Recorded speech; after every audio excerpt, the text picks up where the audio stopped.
Hello अस्सलाम वालेकुम। उम्मीद है कि आप खैर आफियत से होंगे और अल्लाह ताला की रहमतों से अपनी ज़िंदगी में आगे भाग रहे होंगे।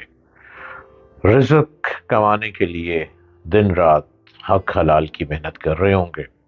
और जो हक हलाल का रिज़्क है ना, उसमें एक मज़ा ही अपना है। उसमें सुकून भी है, उसमें राहत भी है, मुसर्रत भी है, ताजगी भी है, फ्रेशनेस भी है। जिस्म जहाँ भी पुरसकून रहता है और नींद बड़ी मज़ेदार आती है जो रिज़्क के हलाल कमाते हैं।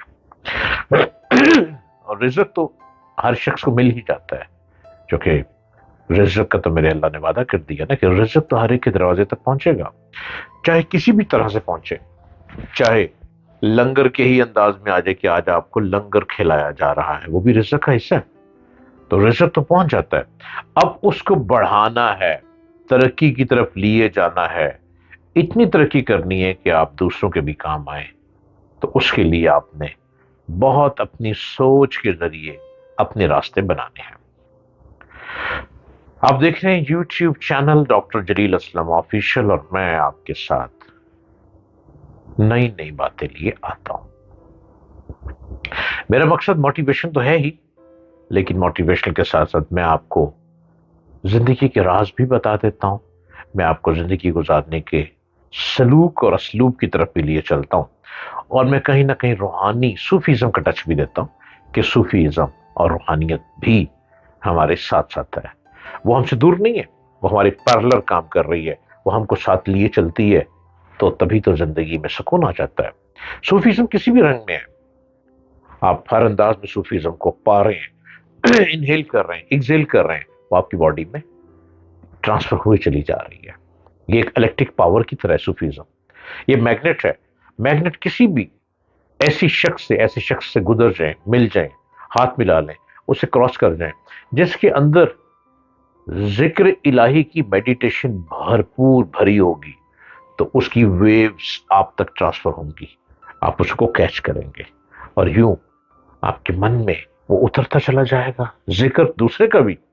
और आप बुलंदी को खुद भी छुएंगे और फिर खुद भी दिल करेगा कि मैं पुरसुकून रहने के रास्ते ढूंढूं। अगर कोई बहुत ज्यादा रिज्क के मामले में तंग हो चुका है, बहुत तंग दस्ती आ गई है, रिज्क से लाचार होकर हेला वसीला मयसर ना हो, तो पहली फुर्सत में ही आपको अपने हालात का जायजा लेना चाहिए।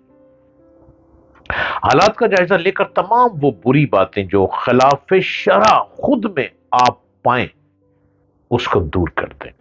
जो मिस्टेक कर चुके हैं, गुनाह कर चुके हैं, गुनाह सगीरा गुनाह कबीरा कर चुके हैं, उसको याद करें, फिर उस पर तौबा करें, उस पर इस्तग़फ़ार पर करें। ये रिज़्क़ के दरवाजे खुल रहे हैं, आप उसको दूर कर दें।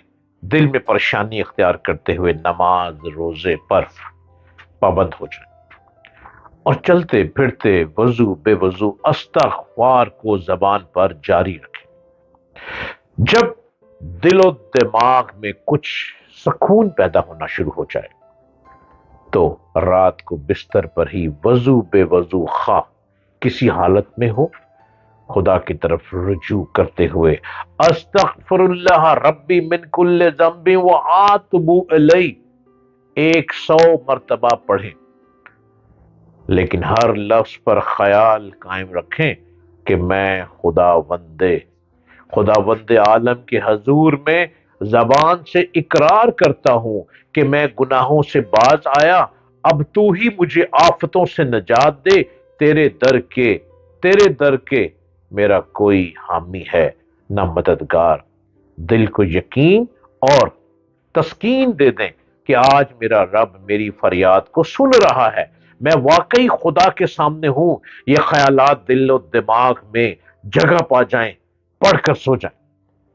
चंद रोज में रिज़्क़ की हवाएं चलना शुरू हो जाएंगी, माल और दौलत की हवाएं चलना शुरू हो जाएंगी, गैब से रिज़्क़ आने लग पड़ेगा और खुद को बेहतर और मजबूत देखना शुरू कर देंगे। और आप देखेंगे कि तरक्की के रास्ते खुलते चले जा रहे हैं, तरक्की के रास्ते बनते चले जा रहे हैं। तरीकाकार तो यही कहता है कि पहले रोजी खुल जाए, लेकिन अपनी गफलत वहशत मिजाजी अगले गुनाहों का असर जब तक दूर ना हो, ताखीर हो सकती है। دیر ہو سکتی ہے۔ اس واسطے ہرگز ہرگز مایوس اور بد دل نہ ہونا چاہیے۔ اس طریقے میں فی الحال فوری طور پر کسی کی بیعت یا اجازت کی ضرورت نہیں ہے۔ آپ استغفار پڑھیں، بار بار پڑھیں، رو رو کے پڑھیں، اپنی کوتاہیوں غلطیوں پہ توجہ دیتے ہوئے پڑھیں۔ وہ جو سننے والی طاقت ہے نا، بڑی بے نیاز ہے، وہ بڑا بے حساب ہے۔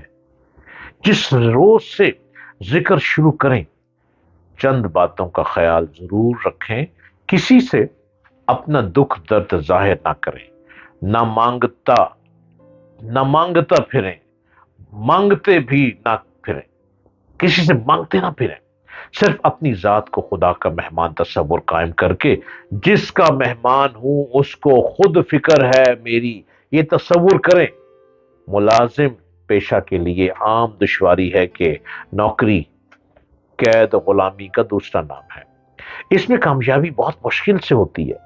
اپنی صلاحیتوں کے ذریعے اپنے مالک کا دل و دماغ جیتنا، یہ وہ باتیں اسی شخص کو حاصل ہو سکتی ہیں جس میں اپنے مالک سے وفاداری کا جوہر ہو، تابعداری کارگزاری میں دوسروں پر سبقت نہ لے جائے، تجارت ہو یا دستکاری، خاص زراعت یا آزاد پیشہ غیر محدود ترقی کے ذرائع ہیں۔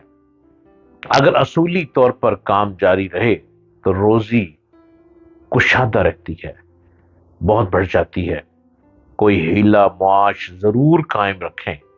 جب کچھ آثار فروغ ظاہر ہوں تو پہلا کام صدقات ہیں، صدقہ دیں، غریبوں اور مساکین کو لنگر تقسیم کریں، کھانا تقسیم کریں۔ آپ لنگر تقسیم کریں گے، قدم آگے بڑھیں تو فرض ادا کرتے رہیں۔ جب مزید رزق بڑھتا جائے، بے حساب ہو جائیں تو کسی بزرگ سے بیعت بھی ہو جائیں یا اجازت طلب کر کے استغفار غوثیہ کا ورد اختیار کریں۔ کسی بزرگ سے اجازت لے کے آپ دیکھیں گے کہ آپ کہاں سے کہاں پہنچتے چلے جائیں گے، ترقی بلندی کو چھوتے چلے جائیں گے۔ یہ سب یقین کی باتیں ہیں۔ اگر یقین ہے تو ہم بلند ہیں۔ اگر آپ کا یقین ڈگمگا رہا ہے اور ڈگمگاتا رہتا ہے تو آپ ہمیشہ لڑکھڑاتے ہی رہیں گے، نہ اپنی منزل کو پا سکیں گے، نہ عزت، دولت اور سکون پا سکیں گے۔ ترقی ڈھونڈیں، ترقی کی طرف بڑھیں۔ آپ کے اپنے ہی من میں، اپنے ہی دماغ میں صلاحیتیں موجود ہیں، اس کو باہر نکالیں۔